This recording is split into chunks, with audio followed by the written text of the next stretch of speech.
On his 8th birthday, Leo received a box that felt as heavy as a treasure chest. Inside was the most magnificent puzzle he had ever seen, 1,000 pieces that promised to reveal a shimmering starlight dragon. Leo's eyes sparkled with excitement. He knew he wanted to be a puzzle master. Leo cleared his big wooden table and began his favorite strategy. He hunted for the flat edges, the corner pieces that would create the frame. One piece at a time, he whispered to himself, his tongue poking out in concentration. The border clicked together like a perfect melody. But as the sun began to set, the challenge grew. The middle of the puzzle was a sea of deep blues, swirling purples, and tiny white dots. Every piece looked exactly like the others. Leo tried to fit a scale into a wing, but it wouldn't budge. The starlight dragon felt very far away. By the second day, Leo was frustrated. He tried to force 2 pieces together, but the cardboard began to bend. He felt a hot tear prick his eye. "It's impossible," he cried, pushing his chair back.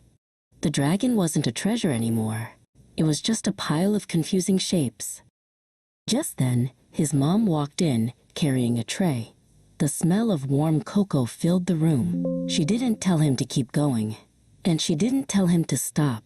She simply set the mug down and said, "Sometimes, Leo, the best way to see the picture is to step away from the frame." Leo took her advice. He spent the afternoon playing outside, watching the clouds shift into different shapes. When he finally returned to his room, the blue pieces didn't look like a messy sea anymore. He noticed that some had a hint of green, and others had a tiny sliver of a silver star. Later that day, his friend Maya knocked on the door. She loved puzzles too, but she was great at finding the patterns Leo often missed. "Can I help?" she asked. Leo nodded, realizing that even the greatest masters sometimes need a helping hand. Maya was like a detective. She found the piece that formed the dragon's golden claw hidden under a pile of shadows.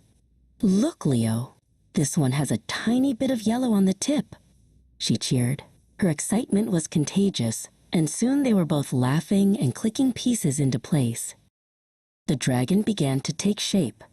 Its wings stretched across the table, and its tail curled around the edges. Finally, only one empty space remained, the dragon's eye. Leo held the last piece. It was small, but it was the most important part of the whole journey. Click. The last piece fit perfectly. Leo and Maya stood back to admire their work. The starlight dragon seemed to shimmer in the moonlight. Leo realized that being a master wasn't about being fast. It was about not giving up when the pieces didn't fit right away.